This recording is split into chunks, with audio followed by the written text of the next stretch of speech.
ಬಾಗಲಕೋಟೆ ಜಿಲ್ಲಾ ಆಡಳಿತ, ಜಿಲ್ಲಾ ಪಂಚಾಯತ್, ಜಿಲ್ಲಾ ಆರೋಗ್ಯ ಮತ್ತು ಕುಟುಂಬ ಕಲ್ಯಾಣ ಇಲಾಖೆ, ಬಾಗಲಕೋಟೆ ಪ್ರಾಥಮಿಕ ಆರೋಗ್ಯ ಕೇಂದ್ರ ಶಿರೂರು ಸಹಯೋಗದಲ್ಲಿ ಸರ್ಕಾರಿ ಹಿರಿಯ ಪ್ರಾಥಮಿಕ ಶಾಲಾ ಹೊನ್ಕಟ್ಟಿಯಲ್ಲಿ ರಾಷ್ಟ್ರೀಯ ಫ್ಲೋರೈಸಿಸ್ ನಿಯಂತ್ರಣ ಮತ್ತು ತಡೆಗಟ್ಟುವ ಕಾರ್ಯಕ್ರಮ ಶಾಲಾ ಮಕ್ಕಳಿಗಾಗಿ ಆರೋಗ್ಯ ಜಾಗೃತಿ ಆಯೋಜಿಸಲಾಗಿತ್ತು. ಶಾಲಾ ಮುಖ್ಯ ಗುರುಗಳಾದ ಕುಮಾರ್ ಮಬ್ರೂಮ್ಕರ್, ಗುರುಮಾತೆ ಎನ್ಎಂ ಬಿರಾದಾರ್, ಆರೋಗ್ಯ ನಿರೀಕ್ಷಾ ಅಧಿಕಾರಿ ಎಸ್ಎಸ್ ಅಂಗಡಿ, ಗುರುಮಾತೆ ಎಸ್ಜಿ ಪಾಟೀಲ್, ಅಶ್ವಿನಿ ಹಿರೇಮಠ್, ಧೀರೇಂದ್ರ ಪೂಜಾರಿ ಫ್ಲೋರೈಸಿಸ್ ಆರೋಗ್ಯ ವೈಜ್ಞಾನಿಕ ಮಾಹಿತಿ ಕರಪತ್ರ ಬಿಡುಗಡೆ ಮುಖಾಂತರ ರಾಷ್ಟ್ರೀಯ ಫ್ಲೋರೈಸಿಸ್ ನಿಯಂತ್ರಣ ತಡೆ ಆರೋಗ್ಯ ಜಾಗೃತಿಗೆ ಚಾಲನೆ ನೀಡಿದರು. ನೀರಿನ್ಯಾಗ ಇದು ಫ್ಲೋರೈಡ್ ಇರ್ತದೆ. ನೀರು ಯಾಕೆ ಯಾವ ನೀರಾಗಿರ್ತದಪ್ಪ ಗೊತ್ತದ? ಈ ಮೊದಲೆಲ್ಲ ನಾವು ಬಾಯಿ ತರಿಸಿದ್ವಿ, ಬೋರ್ ನೀರು ಬೋರ್ ಹೊಡೆದು ತರಿಸಿದ್ವಿ. ಮೊದಲ ಈಗ ಹೆಂಗ್ ತರಿಸ್ತೀವಿ? ಯಾರು ನೀರು ತಗೊಳ್ಳಿ, ಮನೆಗೆ ನಳ ಬಿಡ್ತೀರಿ. ಹೌದ್ರ ಅಂತೇಳಿ ಅದರ ಫಿಲ್ಟರ್ ನೀರು ಮಾಡ್ಯಾರ ನೋಡಿಲ್ಲ. ಶುದ್ಧ ನೀರು ಮಾಡಿದ ಉದ್ದೇಶನೇ ಈ ಫ್ಲೋರೈಡ್ ಅಂಶ ಕಡಿಮೆ ಮಾಡಿ. ಬೋರ್ ನೀರು ಕುಡಿದೀವಿ ಅಂದ್ರೆ ಈ ಫ್ಲೋರೈಡ್ ಅಂಶ ನಮ್ಮ ದೇಹದಾಗ ಸೇರಿ ಎಲುಬಿನಾಗ ಸೇರಿ ಬೆಳೆಯುವಂತ ಮಕ್ಕಳಿಗೆ, ವಯಸ್ಸಾದವರಿಗೆ ಕಾಲು ಡೊಂಕ್ ಆಗೋದು, ಬೆಂಡ್ ಆಗೋದು ಆಗ್ತದೆ. ಬೆಂಡ್ ಆಗೋದು ಇದು ದೋಷ ಇಲ್ಲ, ಹಿಂಗಾಗ್ತ.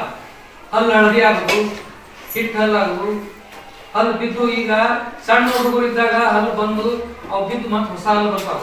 ಆ ದೊಡ್ಡವರಾಗಿಂದ ಹಲ್ಲು ಹಿಟ್ಟಾಗ ಬಿದ್ದು ಅಂದ್ರೆ ಬರುದಿಲ್ಲ, ಬರ್ತಾವ. ಅವಾಗ ಹಲ್ಲು ಸಟ್ ಹಾಕ್ಸ್ಬೇಕಾಗುತ್ತೆ. ಹಾಕ್ತಿಲ್ಲ ಇಂಥ ಹೇಳ್ತೀರಿ. ಪಪ್ಪಾಯಿ ಹಣ್ಣು ತಿಂತೀರಿ, ಅದು ಬೆಸ್ಟ್ ಹಣ್ಣು. ಅದಕ್ಕೆ ಯಾವ ಸೃಷ್ಟಿ ಒಳಗೆ ಸಿಗ್ತಕ್ಕಂಥ ತರಕಾರಿ, ಕಾಯಿಪಲ್ಲೆ ಹಣ್ಣು ನಮ್ಮ ದೇಹಕ್ಕೆ ಅವದೇ ಔಷಧಗಳು. ನಾವೇನ್ ಮಾಡ್ಬಿಟ್ರಿ, ಇಷ್ಟಿಟ್ಟಾಗ ನಾವು ಔಷಧ ಮೊರೆ ಹೋಗಿ ಟಾನಿಕ್ ಗುಳಿಗೆ ತೊಗೊಳೋದು, ಟಾನಿಕ್ ಔಷಧ ತೊಗೊಳೋದು. ಹೌದಾ? ನಮಗ ನಿತ್ಯ ಆಹಾರದಲ್ಲೇ ಔಷಧ ಇರ್ತದೆ. ಅದು ಸರಿಯಾಗಿ ಸೇವಿಸುವಂತ ಪದ್ಧತಿ, ನಾವು ಅದನ್ನ ಸ್ವೀಕರಿಸುವಂತ ಪದ್ಧತಿ ಇತ್ತಂದ್ರೆ ರೋಗ ನಿರೋಧಕ ಶಕ್ತಿ ಹೆಚ್ಚಿಗೆ ಮಾಡಿಕೊಂಡು ನಾವು ರೋಗ ಬರಲಾರ್ದಂಗ ಆರೋಗ್ಯವಂತರಾಗಿ ಇರ್ಬೋದು. ಹೌದಲ್ಲ? ಮಾಡ್ತೀರಿ? ಅಲ್ಲ ಯಾರು ಹಿಟ್ಟಲ್ಲಾಗ್ಯಾವ, ಈಗ ಹಳದಿ ಅಲ್ಲ, ನಮ್ಮ ಹಳದಿ ಅಲ್ಲಾಗ್ಯಾವ್ರೆ ಸೇರಿ ಅಂತ ಯಾರಿಗಾರ ಇದ್ದೆ ಅಂದ್ರೆ ನಮ್ಮ ಸರ್ಕಾರಿ ದವಾಖಾನ್ಯಾಗ ಸ್ನೇಹ ಕ್ಲಿನಿಕ್ ಅಂತ ಮಾಡ್ತೀವಿ. ಅಲ್ಲಿ ಎಲ್ಲ ಮಹಿಳೆಯರು ಪುರುಷ ಹರಿಹರಿಯರ ತಪಾಸಣೆ ಅಂದ್ರ ಅವ್ರ ಏನು ಸಮಸ್ಯೆಗಳದಾವು ಪರಿಹರಿಸ್ತಾರೆ.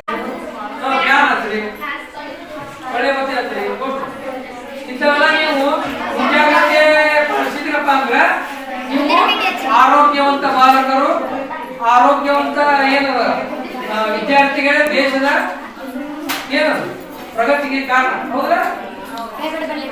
ಅದಕ್ಕೆ ನೀವೆಲ್ಲರೂ ಏನದ ಈ ರೋಗದ ಜೋಡಿ ನಾವು ಮುಂಜಾಗ್ರತೆ ಪಾಲಿಸಿ ಎಲ್ಲರೂ ಆರೋಗ್ಯವಂತ ಜೀವನ ನಡೆಸುವಂತೇಳಿ ಈಗ ಅವಕಾಶ ಮಾಡ್ಕೊಂಡಂತ ನಿಮ್ಮ ಶಾಲೆಯ ಮುಖ್ಯ ಗುರುಮಾತೆಯರು ಇಲ್ಲ ಹೇಳಿ ನಿಮ್ಮ ವಿದ್ಯಾರ್ಥಿಗಳಿಗೆ ಇದು ಅನುಕೂಲದ ವಿಷಯ ಅನ್ನುವಂತ ಒಂದು ಭಾವನೆ ಇಟ್ಟುಕೊಂಡು ಸರ್ಕಾರ ಕೊಟ್ಟಂತ ಎಲ್ಲ ಗುರುಮಾತೆಯರಿಗೂ, ಗುರು ವೃಂದಕ್ಕೂ ನನ್ನ ವೈಯಕ್ತಿಕವಾಗಿ ಮತ್ತು ಇಲಾಖೆ ವತಿಯಿಂದ ಅವರಿಗೆ ಹೃತ್ಪೂರ್ವಕ ಅಭಿನಂದನೆ, ಧನ್ಯವಾದ. ವಿದ್ಯಾರ್ಥಿಗಳು ಕೂಡ ಉತ್ಸಾಹದಿಂದ ಈ ವಿಷಯ ಕೇಳಿಲ್ಲ.